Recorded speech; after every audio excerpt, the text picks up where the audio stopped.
बिहार विधानसभा चुनाव अब से कुछ ही महीनों के बाद होने वाला है और इससे पहले सभी राजनीतिक दल तैयारियों में भी लिहाजा जुटी हुई है। आपको बताएं तो आज केंद्रीय कानून राज्य मंत्री अर्जुन राम मेघवाल बिहार की राजधानी पटना पहुंचे। अब ऐसे में एक और जहां केंद्रीय मंत्री चिराग पासवान जीतन राम मांझी के बीच में बयानबाजी जो है वो किए जा रहे हैं।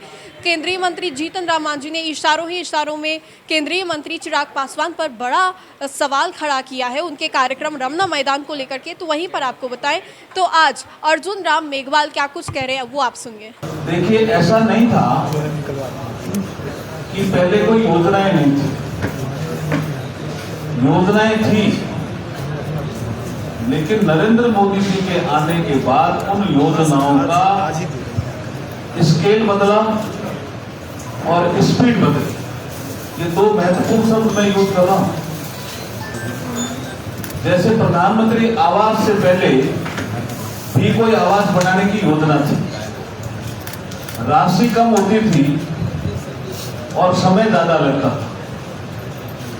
जब पीएम आवास आया तो राशि बढ़ गई, स्केल बढ़ गया और पूरा होने का समय भी कम हो गया। जल्दी काम पूरा हुआ तो स्पीड भी बढ़ गई। तो स्केल और स्पीड हर योजनाओं में बनाने वाली ये सरकार रही। आप किसी योजना को उठाओ, गरीब इन सारी योजनाओं के केंद्र बिंदु में रहा। योजना चाहे आप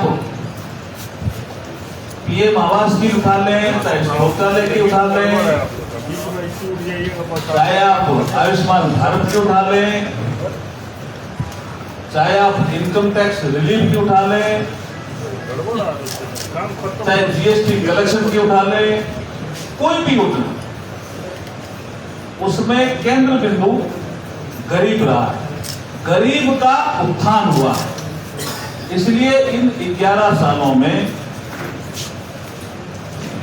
जो आंकड़े बता रहे हैं हमें, आईएमएफ के आंकड़े भी बता रहे हैं, रिजर्व बैंक के भी बता रहे हैं कि 25 करोड़ से ज्यादा लोग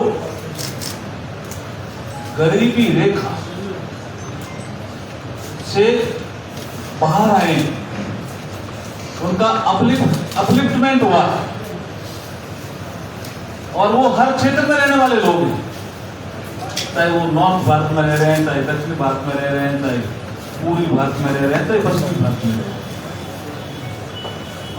हर आदमी को लगा है कि ये जो मोदी जी की योजना है उससे मुझे कहीं न कहीं लाभ है, होलिस्टिक अप्रोच।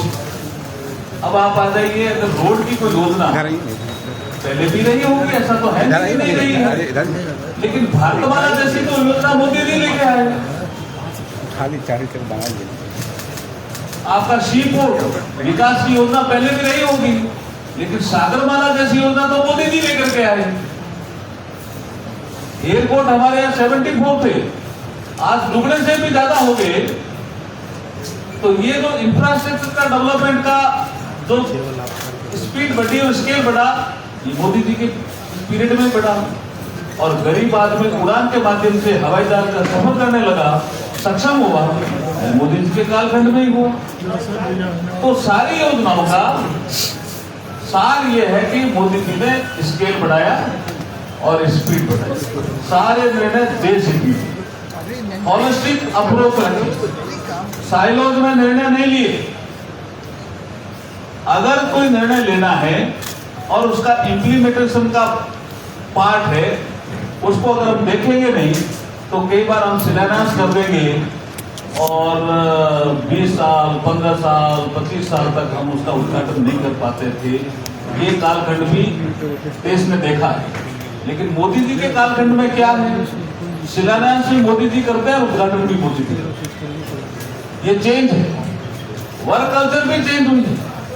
काम करने के जो वर्क कल्चर थी ऊपर और सब जगह सब स्तर पे, वो चेंज किए मोदी जी। मोदी जी ने कहा कि देश हित में निर्णय लेना है, होलिस्टिक अप्रोच में सोचना है, अलग से कोई सोचेगा नहीं। और उसकी मॉनिटरिंग भी प्रधानमंत्री प्रगति के माध्यम से मॉनिटरिंग भी करते हैं। ये प्रोजेक्ट जल्दी पूरा क्यों नहीं हो रहा है, इस तरह की मॉनिटरिंग पहले नहीं थी। प्रगति नाम की संस्था का गठन भी मोदी जी के कालखंड में हुआ। तो मेरा आज की प्रेस लेने का विषय यही है कि आप देखेंगे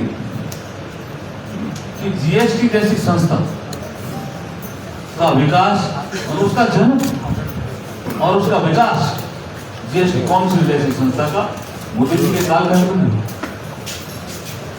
ये फेडरल स्ट्रक्चर का बेहतरीन एक नमूना पेश किया है देश के सामने। इसमें सब राज्यों के वित्त मंत्री एक साथ बैठ करके निर्णय लेते हैं और सर्वसम्मति से लेते हैं। अभी तक कोई जीएसटी की दर बढ़ाने का निर्णय बहुमत से नहीं लिया गया। किसी की जीएसटी कम करनी है, रेट कम करनी है, वो निर्णय भी बहुमत से नहीं लिए गए। तो ये कितनी बड़ी बात है जिसको हम फेडरल स्ट्रक्चर में मजबूती देखते हैं, वो भी जीएसटी जैसी संस्था, जीएसटी काउंसिल जैसी संस्था के गठन के बाद हम देख पा रहे हैं। योजना आयोग जैसी संस्था को समाप्त करके नीति आयोग लाना और राज्यों को उनके प्लेटफॉर्म, उनके सुझाव लेना और उनके अनुसार नीतियां बनाना। और नीतियां भी एक नहीं, 100 से अधिक नीतियां बनाई है मोदी जी ने, हर सेक्टर में बनाई है। चाहे महिला उत्थान का विषय हो और उसको और आगे ले गए। सस्टेनेबल डेवलपमेंट गोल में वुमन इंपावरमेंट था और नरेंद्र मोदी जी ने कहा वुमन इंपावरमेंट से हम वुमन लेड डेवलपमेंट की तरफ ले जाएंगे। तो वर्षों से जो अटका मामला था महिला रिजर्वेशन का, जिसको नारी शक्ति वंदन अधिनियम हमने नाम दिया, वो मोदी जी के कालखंड में ही पास होता है।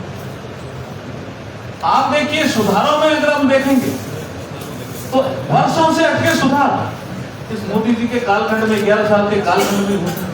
370 जैसी धारा समाप्त होती है, विरासत और विकास का संगम होता है, भव्य श्री राम मंदिर का निर्माण भी होता है और इंफ्रास्ट्रक्चर के विकास में हम छलांग भी लगाते हैं। इकोनॉमी की साइज भी बढ़ती है। हम इकोनॉमी के क्षेत्र में विश्व की चौथी सबसे बड़ी अर्थव्यवस्था हम बन जाते हैं। ये ऐसे ही नहीं होते हैं। इसके लिए होलिस्टिक अप्रोच से निर्णय लेने पे ही संभव है। हमने कोविड का कालखंड भी इस पीरियड में देखा। कोविड के बाद दुनिया के दूसरे देश अपनी अर्थव्यवस्था से उबर ही नहीं पाए और भारत की अर्थव्यवस्था चौथे नंबर पे पहुंच गई। ये सटीक निर्णय लेने की तो नरेंद्र मोदी जी की क्षमता है, देश हित में निर्णय लेने की तो क्षमता है और गरीब उनके केंद्र बिंदु में है। इसलिए हम ये जो 11 साल नरेंद्र मोदी जी के नेतृत्व में भारत सरकार के रूप में हमें मिले हैं, ये सेवा, सुशासन और गरीब कल्याण के लिए समर्पित ये 11 साल है। इसके लिए आज की ये प्रेस वार्ता। तो आपने सुना अर्जुन राम मेघवाल ने क्या कुछ कहा है। इसके अलावा आपको बताएं तो कुछ ही महीनों के बाद बिहार में चुनाव होने वाला है और इस चुनाव से मद्देनजर सभी राजनीतिक दल चुनावी तैयारी में भी जुटी हुई है। अब ऐसे में अर्जुन राम मेघवाल ने क्या कुछ कहा, भारत जहां पे केंद्र में भाजपा शासित सरकार है, किस तरीके से 11 वर्षों में उन्होंने क्या कुछ काम किया है, क्या कुछ डेवलपमेंट हुआ है, क्या कुछ इम्प्रूवमेंट्स हुआ है, इस पर भी उन्होंने बातें की। तो फिलहाल के लिए इस खबर में इतना ही। सहयोगी बबलू के साथ राजनंदिनी, देशवा न्यूज़, पटना।